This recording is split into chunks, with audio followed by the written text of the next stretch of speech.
Hola, ¿cómo están? Bienvenidos a Historia, Libros y Banderas. Soy Alejandro San Francisco y aquí en Radio Agricultura y Agricultura TV tenemos la alegría de tener un gran invitado, Guillermo Parvex. Yo estoy seguro que muchos de ustedes lo han escuchado. Tiene numerosas obras publicadas, sobre todo de historia nacional, en forma de historia, en forma de crónica, en forma de historia noveladas, como lo que él hace, distintos géneros, con el objetivo de acercar a la gente común y corriente a la historia, y vaya que lo ha logrado. Eso empezó con este libro, Un veterano de 3 guerras, una obra muy notable, voluminosa, Recuerdos de José Miguel Varela, que Guillermo Parvex editó. Él es licenciado en comunicaciones, pero la verdad es que en los últimos años se podría definir como un escritor. Ha estado en eso y se le agradece, pues, Guillermo, se le agradece que se haya dedicado a eso y que esté acá en el programa. No, yo muy agradecido tu invitación, Alejandro, porque es un placer conversar contigo. Así que muchas gracias. Lo hemos hecho en otras veces, Sí. en presentaciones de libros, en ferias, muy interesantes. Yo antes de comenzar, no sé si nos puedes contar antes, ¿cómo hiciste este giro hacia el mundo de las letras? Voy a llamarle. Bueno, fue un giro deseado desde siempre y nunca cumplido por razones, digamos, de mi profesión. Yo era periodista, dedicado siempre a mis actividades como periodista tradicional en medios de comunicación, después como periodista de comunicaciones corporativas en distintas empresas, pero el bichito de escribir siempre lo tuve, y sobre todo la historia, que es lo más importante. Ahora, ese gusto por la historia te viene desde niño, no es un gusto de mayor, ¿o no? No, desde niño. O sea, este gusto por la historia claramente me lo inculcó mi abuelo materno, que él era una persona que me pasaba libros y me decía, léelo si quieres, nunca me obligó. Y yo lo empecé a leer, pero después tenía la gracia de que él me decía, ¿lo leíste? Sí, tata, sí lo leí. Conversemos del libro. Entonces, teníamos él tenía un feedback, yo también, porque él me contaba otras cosas, entonces, y todo era relacionado con historia. Yo creo que a mí lo que más me marcó fue Adiós al séptimo de línea. Ya, que es el libro más vendido en Chile. A los 10 años creo que leí los 5 tomos. No leí la versión resumida, sino que la de los 5 tomos y muy conversados con mi abuelo. Entonces para mí la historia era una cosa siempre latente. Y es más, cuando yo trabajaba como periodista de distintos sectores o editor, siempre colaboraba con cualquier medio que me diera un espacio para hablar de efemérides históricas, de hacer crónicas de alguna fecha especial, pero todo relacionado con la historia. ¿Y cómo te autodefines tú? Pues yo creo que tú eres un historiador, pero no convencional, por llamarlo de alguna manera. ¿Tú tienes alguna autodefinición? Escritor. Escritor, porque decir historiador es demasiado para mí. Un historiador tiene toda una formación académica, tiene toda una metodología, la cual yo no la tengo. Yo escribo, investigo por intuición periodística, pero no con la formación académica que tiene un historiador. Te voy a preguntar después cómo nació este libro, pero quería ir al título. Un veterano de 3 guerras. Este es la edición de Ediciones B, que es la que yo leí. Pero ¿en qué guerras participó José Miguel Varela que dan origen al título de esta obra? La Guerra del Pacífico, donde él se enrola voluntariamente como abogado. Él era un abogado recién titulado. Después está la Guerra de la Araucanía y finalmente la Guerra Civil de 1891. 3 guerras de bien distinta naturaleza. Bien distintas, sí, pues se podría decir que una guerra convencional y 2 guerras internas. Así es. lo que prueba en alguna medida esa tesis de Mario Góngora de que Chile era tierra de guerra en el siglo XIX. Pues. Guerra, no hay generación que no haya tenido una guerra en ese siglo. No, pues muchas generaciones tuvieron hasta 3 guerras o 4 guerras. Como el caso de Varela. Y algunos que, como Varela, tuvieron estas 3 guerras, más las guerras contra España, de 1866, claro. Y algunos incluso contra la Confederación Perú-Boliviana, que aún sobrevivían para que... Y después terminaban la Guerra del Pacífico, Claro. Así es. Vamos al libro. Yo en la primera parte tú cuentas un poco el origen, llamémoslo así, físico de este libro. Y quería que nos compartieras cómo llegó a ti este trabajo y cómo se fue gestando en libros. Mira, siempre me avergüenzo, me molesta un poco relatar que yo tuve todo este material durante 45 años en mi poder sin conocerlo. Que esto lo podría haber hecho hace muchísimos años. Pero bueno, esa es por otra razón. Y eso te molesta porque te habrías dedicado a escritor antes. Exactamente, y no ya como jubilado. Pero, mira, la verdad es que mi abuelo, como yo te relataba, siempre me inculcó mucho el cariño por la historia. Y en el año 1964, un año antes que falleciera él, me regaló una caja, un paquete grande que me dijo: aquí hay una historia de un veterano de la guerra, léelo cuando puedas, con cuidado. Eso fue todo lo que me dijo. La verdad es que ese paquete nunca lo abrí. Mi abuelo falleció. Por el cariño y la relación que había entre nosotros siempre lo conservé en el closet de mi pieza. Después, cuando me casé, me lo llevé, etcétera, pero nunca lo abrí porque no había, no sé si no fue el momento o no había tiempo, pero lo conservé hasta el año 2000.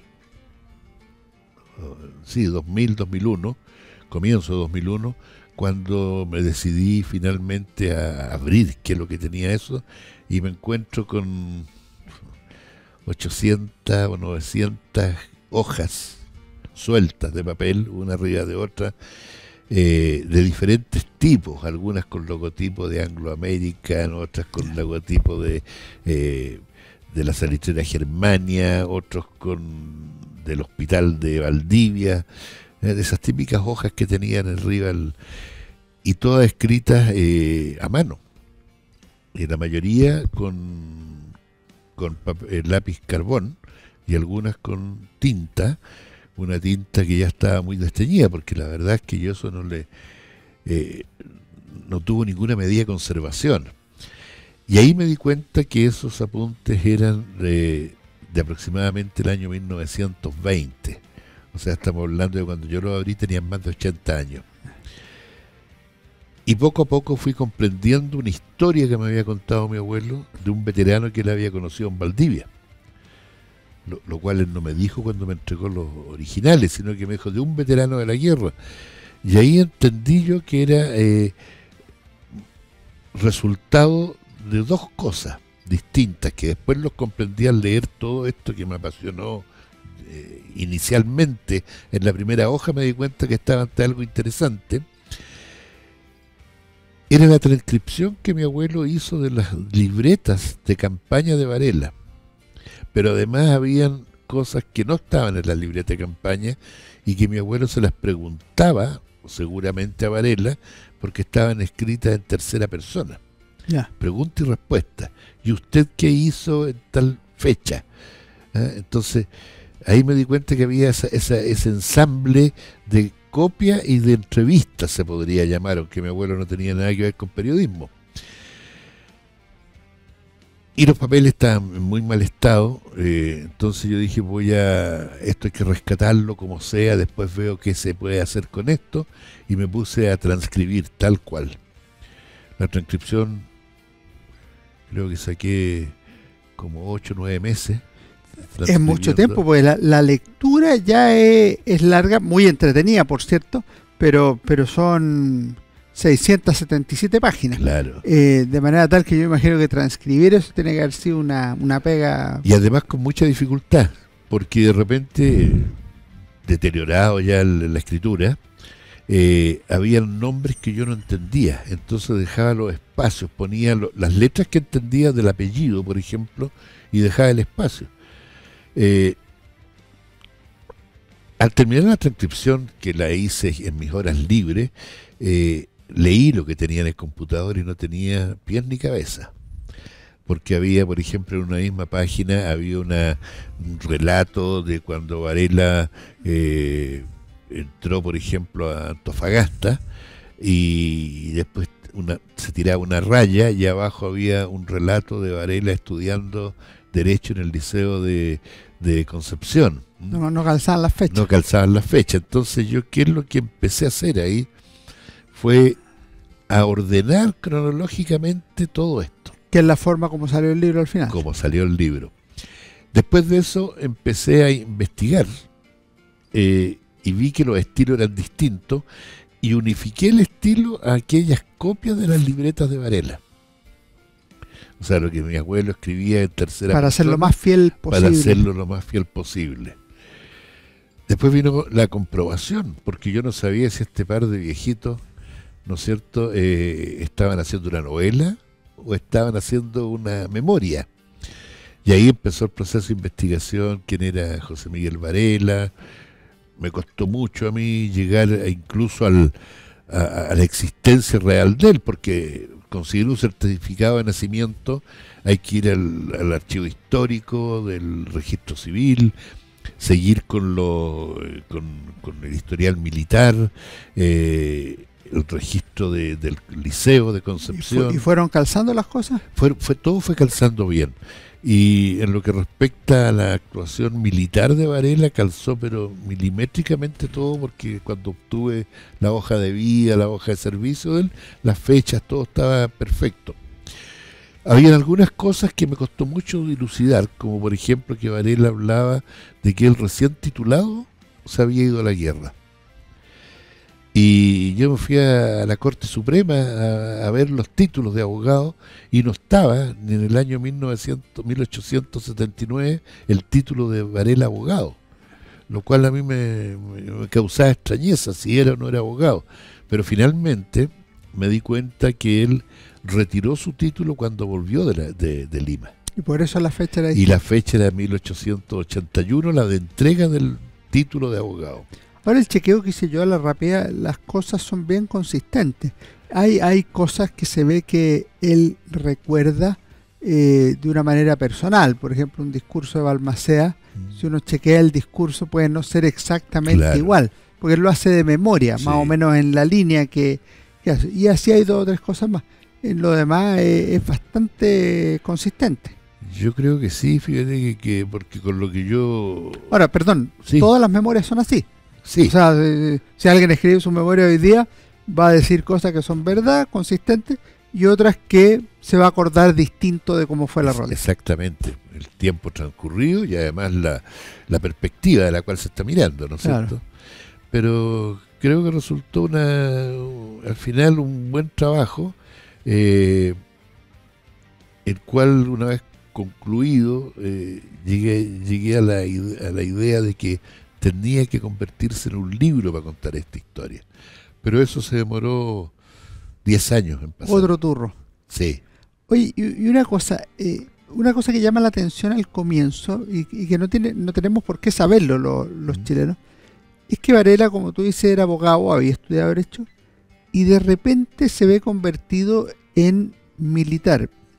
La historia de él es la historia de miles de personas, o sea, que estaban en el campo, en la ciudad, en un estudio de abogado, en un colegio, y que de repente, ante el estallido de una guerra internacional, deciden ir a servir al país. Es así. Así es. Y yo creo que la historia de Varela es la más común, como dices tú, considerando que Chile tenía un ejército mínimo, cuando se inició la guerra, que no superaba los 3.000 hombres, y se multiplicó por 15. Entonces la mayoría de los que concurrieron a la guerra eran personas civiles, de todos los estratos, porque teníamos de la gente más humilde hasta los más empingorotados de repente que se ofrecieron de voluntarios. Y profesionales como Varela, que era abogado. Varela, claro. Que es un caso raro, ¿eh? Cuando uno lo ve como militar, arriba del caballo, con su gente. Llama la atención al principio, después ya el libro es así. Sí, pero es verdad, o sea, fue una transición bastante como espontánea, ¿eh? Y creo que ese caso no es propio de Varela, sino que cada hombre que fue a la guerra se transformó rápidamente y se acostumbró a la tragedia de la guerra, porque no hablemos de la epopeya, porque la guerra es una tragedia, pero se asimilaron muy bien.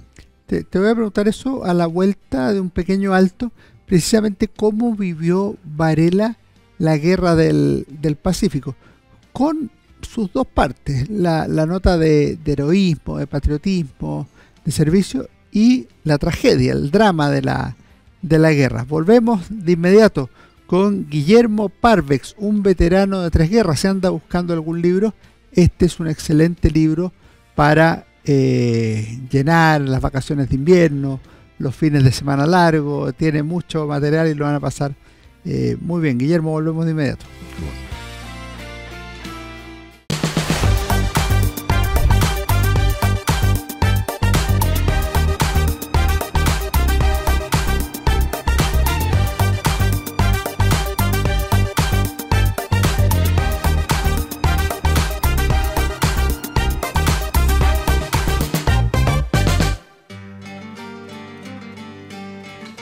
Estamos en Historia, Libro y Banderas conversando con Guillermo Parvex acerca de este libro, Veterano de 3 guerras. Y te preguntaba, Guillermo, por cómo vivió la guerra del Pacífico Parvex, y en esa línea nombrar las dos cosas, cómo se vivió el patriotismo chileno, pero hay muchas páginas con el dolor, la destrucción, los muertos tirados en el campo de batalla, los heridos y tantas cosas más que se sufren en la guerra. Mira, creo que la descripción que hace Varela no es precisamente una apología a la guerra, sino que todo lo contrario. Yo creo que él, con una mirada muy crítica propia de un profesional civil, digamos, no un profesional militar, observa la guerra. Varela participa con todo el entusiasmo, con toda la resignación, con su patriotismo, pero también él exterioriza cosas que no siempre se relatan o se tiene temor de relatar, que es el miedo previo a una batalla, el pavor, que él sentía pavor, pero sentía una obligación como jefe de que tenía que guiar a sus hombres y cuidarlos, protegerlos, dirigirlos. Pero él sentía un miedo tremendo, que yo creo que es lo más natural que debe sentir un ser humano al estar al borde de la muerte. Claro, pero usted, puede estar la tentación, que no la tiene él, de que un escritor diga, oye, yo fui ahí el que puso la calma y no sé qué. Él dice que había otro, Poloni me parece que, claro, era, que era el que echaba la talla, decía, oye, a lo mejor mañana ya vamos a estar muertos. Exactamente. En cambio, él refleja su vivencia de lo que tú señalas. Claro, además que él relata y le pone en sus apuntes, en sus libretas de campaña, él relata con mucha crudeza la batalla misma, que no tenía, era una cosa terrible, y la escena posterior a las batallas, cuando de Tacna, de Chorrillos, Miraflores, de los miles de muertos de ambos bandos, y relata la miseria de la guerra, creo yo, de muy buena forma. Entonces, yo insisto que él plasmó con una mirada distinta posiblemente a la de un militar profesional. Él la plasmó con la mirada de un hombre de letras. Hay tú dices la miseria de la guerra.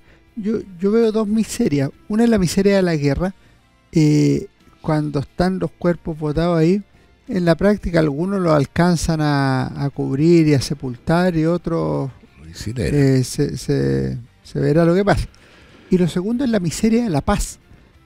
Cómo después los veteranos, muchos son olvidados, postergados, y algunos se reinventan, vamos a usar un concepto que es posterior, pero se reinventan como delincuentes, sí, claro. Se reinventan como vagabundos, O sea, les cuesta mucho entrar a una vida normal de paz. Bueno, Varela tuvo suerte en el caso de él, que él terminó la guerra y él continuó en el ejército. Él llegó a un grado alto, pero él vio y relata esa miseria cuando ya estaba destinado en la Araucanía y veía a antiguos soldados convertidos en bandoleros, perseguidos por sus propios compañeros de antaño, pero que esos hombres no habían tenido ninguna posibilidad. Y luego, ya saliendo de la guerra del Pacífico y yéndose a la guerra civil, Varela experimenta en carne propia la posguerra civil, cuando él, por ser del bando balmacedista, es un hombre perseguido por el grado que tenía. Su amnistía tardó casi 3 años o 2 años. Entonces él también, un abogado, una persona culta, estuvo dedicado a arriero y siempre proscrito, huyendo y sin poder tener una adecuada atención médica después de la herida sufrida en Placilla. Entonces creo que él relata en dos versiones de esta miseria posguerra. La que él observó en la Araucanía con los ex soldados de la Guerra del Pacífico y la que él la vivió posguerra civil. Civil, sí.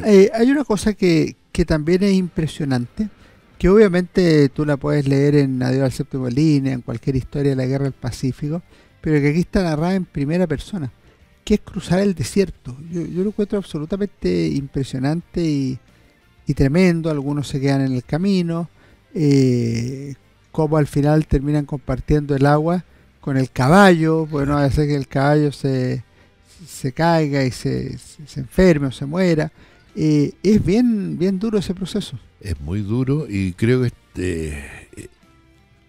está bien relatado en este caso, que era una unidad de caballería que hizo una marcha de casi 400 kilómetros. Estamos hablando desde San Pedro de Atacama hasta Iquique. Y la simbiosis jinete-caballo, porque sabía que el jinete que dependía de su caballo y por lo tanto compartían todo con el animal. Esa cabalgata se hizo hará unos 8 años. La hizo un grupo de aficionados, ex oficiales de caballería, hicieron esa cabalgata y la verdad es que encontraron que era una epopeya en la época. Ellos lo hicieron con celulares, con equipo de radio, ¿no es cierto? Y con un apoyo logístico. Aquí eran los caballos y nada más. Entonces creo que ahí se va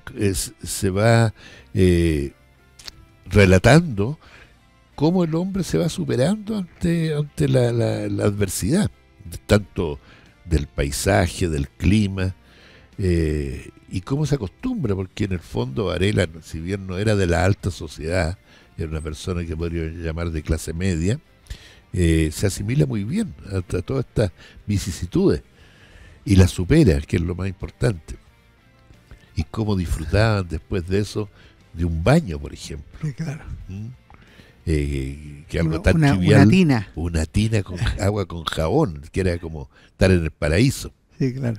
O cambiarse de ropa. O cambiarse de ropa, claro. ¿Qué hace Varela después de la guerra? ¿Por qué termina en el sur dando vueltas, y no solo dando vueltas, sino que trabajando también en ciertas labores profesionales? Varela, después de la Guerra del Pacífico, él continúa en el ejército, en el regimiento Cazadores, y posteriormente trasladado al recién fundado regimiento Húsares en Angol.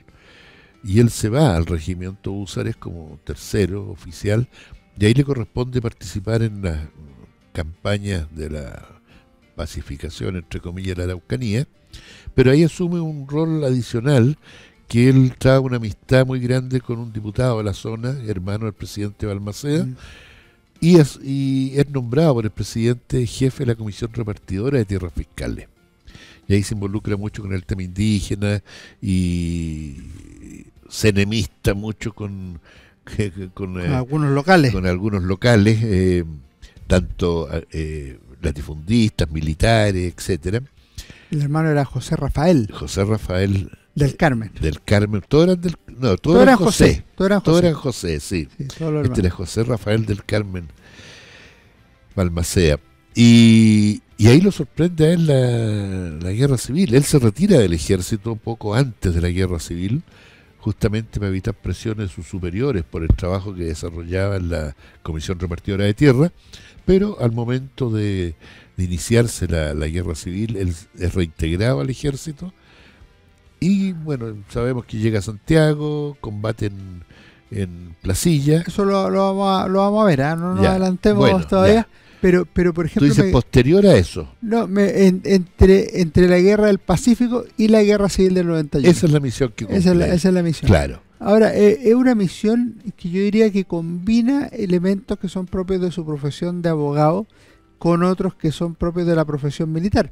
Pero él le agrega otra cosa que aparece en distintos momentos de la obra, que fue ser profesor de colegio, con unas monjas y después en otro establecimiento. Era una vocación, parece, muy fuerte de Varela, porque mientras estuvo en el regimiento Cazadores en Santiago, él fue profesor de francés y de historia en la escuela de preceptora femenina, ahí en la calle Portugal de hoy.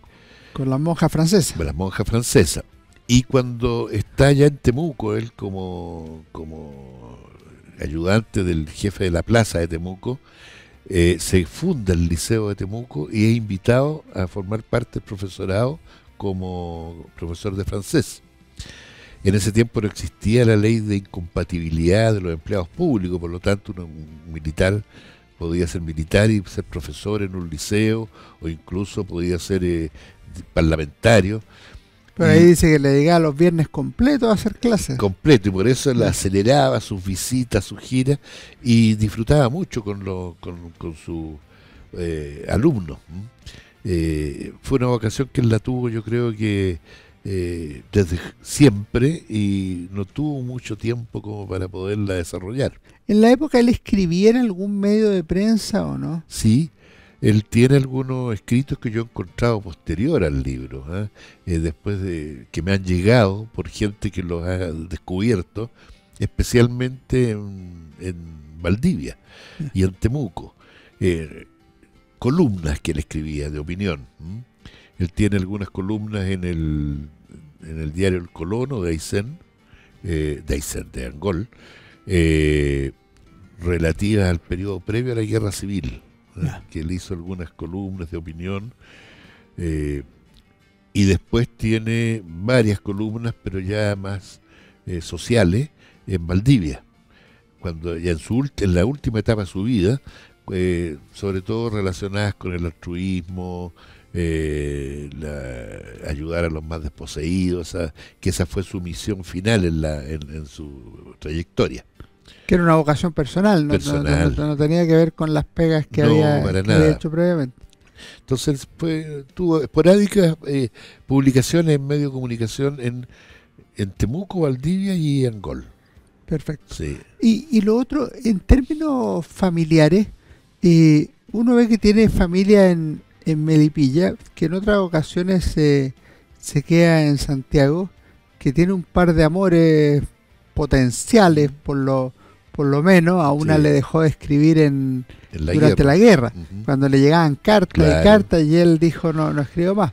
Y tuvo otro que podríamos llamarle Pinche, una mujer peruana, en Lima, que la encontró muy altanera, pero que lo que da a entender en el libro es que le gustaba. Sí. No,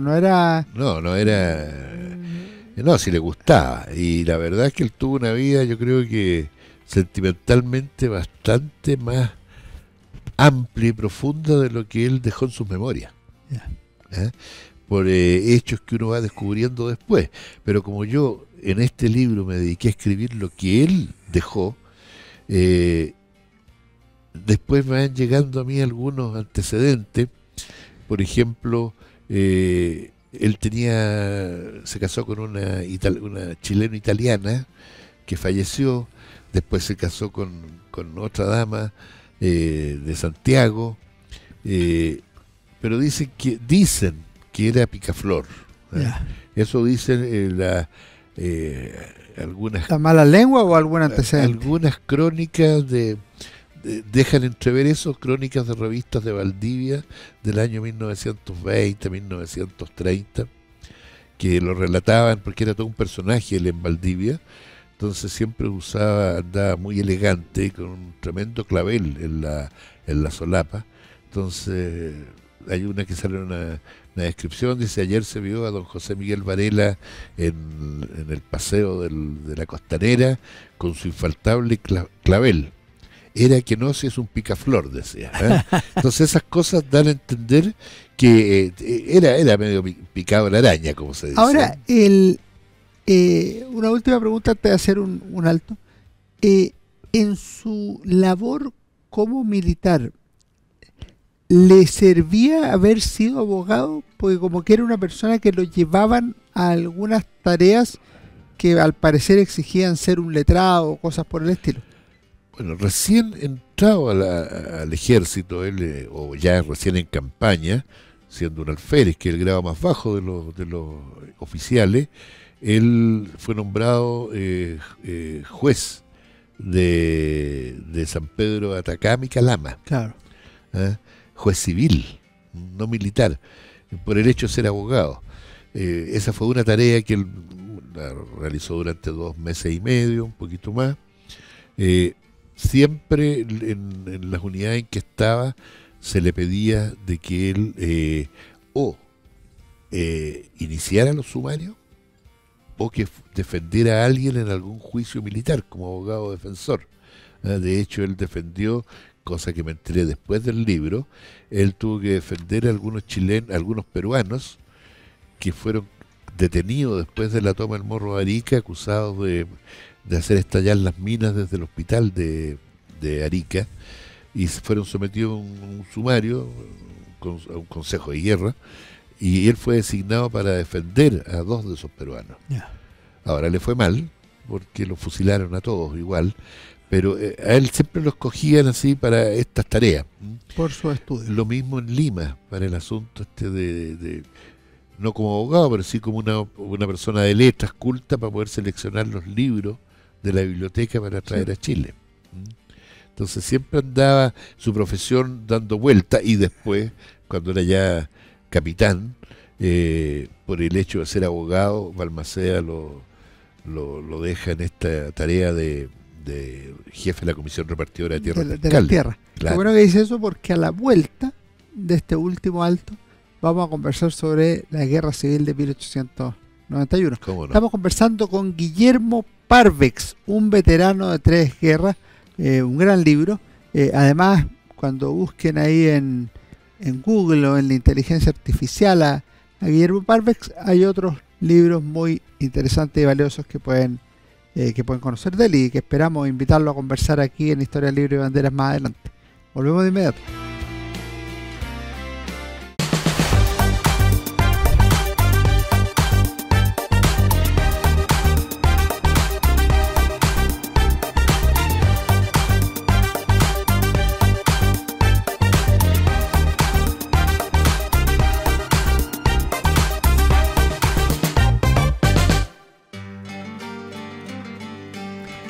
Estamos conversando con Guillermo Parvex, un veterano de 3 guerras, sobre la vida de José Miguel Varela, sus recuerdos, y sobre lo cual Guillermo hizo un muy buen trabajo de edición, y que lo presenta en forma de libro que ciertamente vale la pena.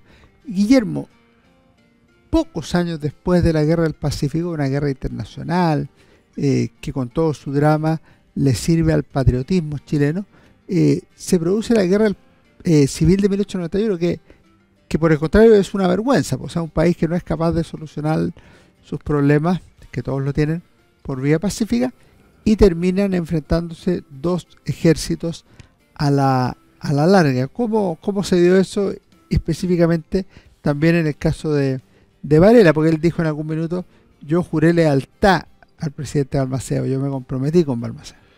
Claro, lo que en el fondo él sentía ese compromiso con el presidente, tanto por su calidad de militar, que él consideraba que el ejército tenía que ser subordinado al presidente de la República, como también por la amistad que él sentía de cierta manera con no con el presidente mismo, pero con la familia del presidente. Con José Rafael. Con José Rafael, vivió en su casa incluso. Claro, en Temuco, en Angol vivió en su casa. Yo creo que para Varela lo más difícil de la guerra civil, antes de la batalla final, fue ver cómo se destruían las lealtades, ¿eh? Cómo se destruían amistades que se habían forjado en tiempos muy difíciles. Compañeros del alma que habían pasado todas las penurias de las campañas del norte estaban enfrentados. Y lo que a él más le dolía, ver también cómo desertaban masivamente gente que le había jurado lealtad al presidente el día anterior. Creo que para él fue anímicamente muy duro ver cómo se quebró este ejército, a lo mejor idealizado, que había regresado victorioso de la guerra del Pacífico, cómo se fractura tan profundamente.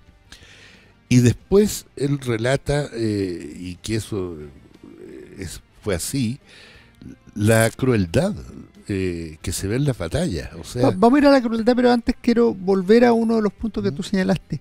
Es verdad que a él le impresiona las deserciones y otro tipo de cosas, pero por otro lado él parte hablando en la guerra de que el sistema de reclutamiento poco menos que eran las levas forzosas o había que ir a cazar, no dice cazar, pero como ir a obligar a la gente a meterse al ejército de Balmaceda.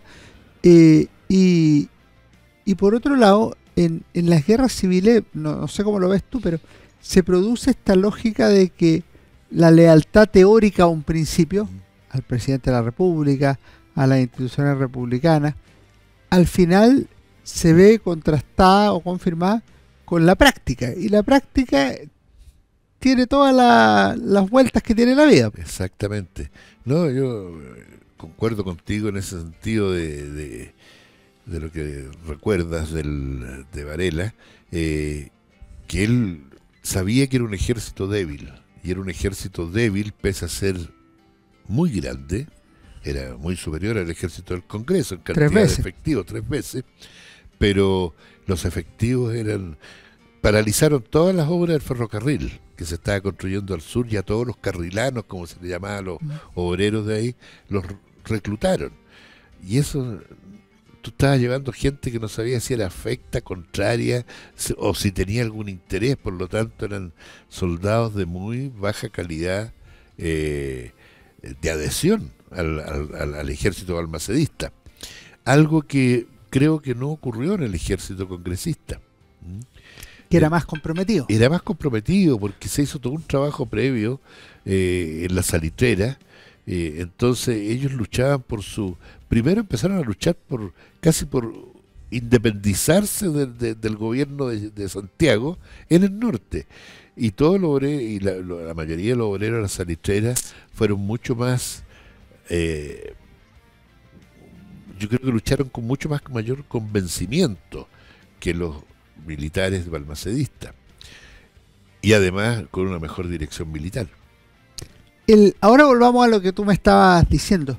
Las batallas finales no son la única, pero Concón y Placilla son tremendamente destructivas. O sea, la cantidad de muertos, la cantidad de heridos, y luego la brutalidad postguerra. Aquí aparece narrada la del general Barbosa, pero también está el general Alcerre, que hay otros casos en batallas iniciales de febrero en el norte. O sea, claro. Es realmente muy sí, potente, muy fuerte y muy dramático. Mira, yo no me puedo explicar la razón de esto, porque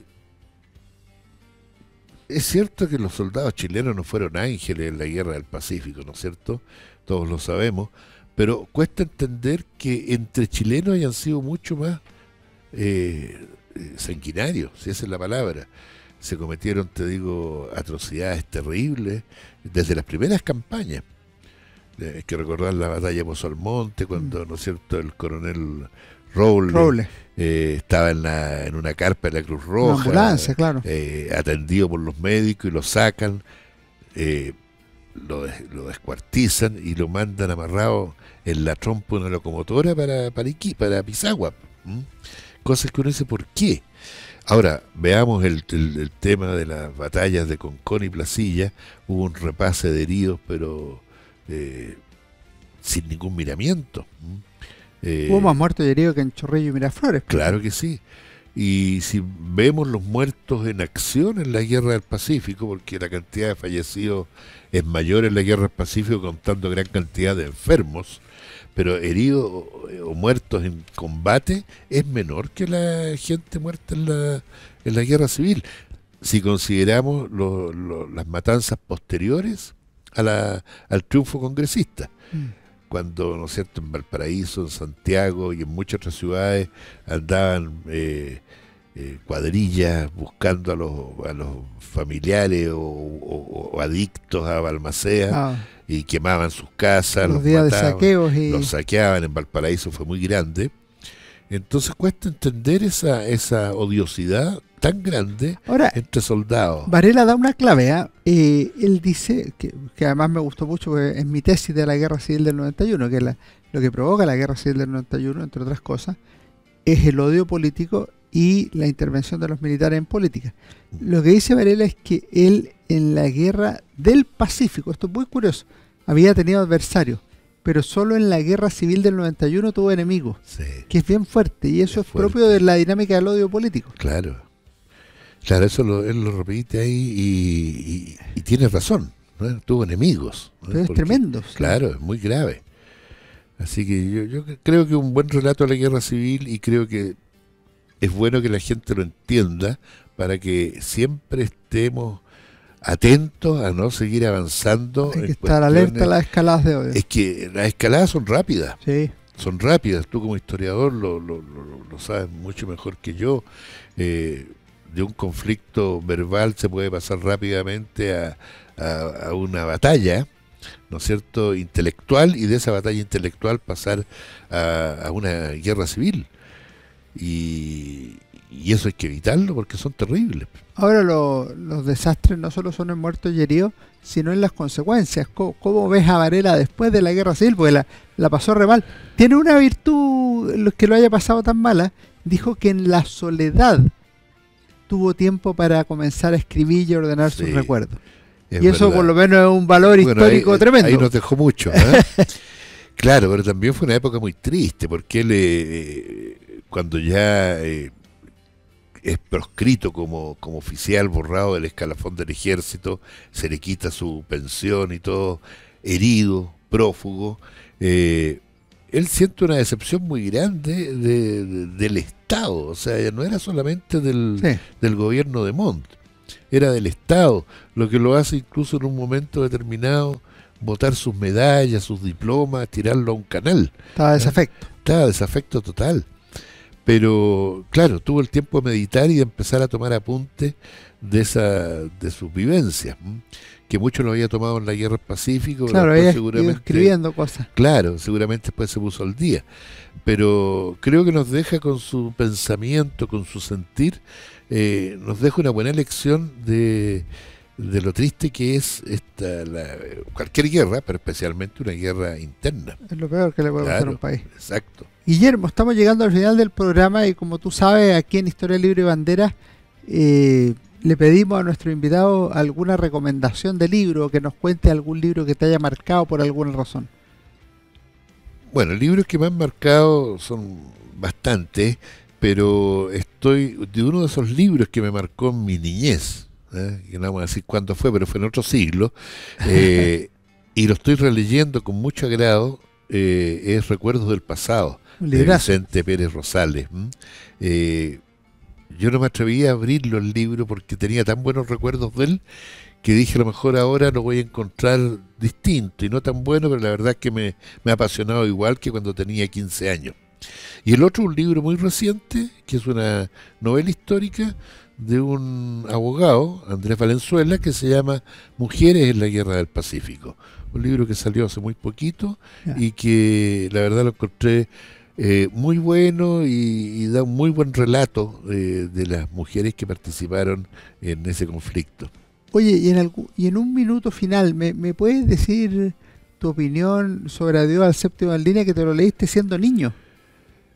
Mira, creo que Adiós al Séptimo en Línea, siendo una novela, una novela histórica, o sea, una historia novelada, porque yo hago la diferencia, yo escribo novela histórica, yo trato de que todo sea fidedigno con un personaje de ficción. Este es una historia novelada muy atractiva.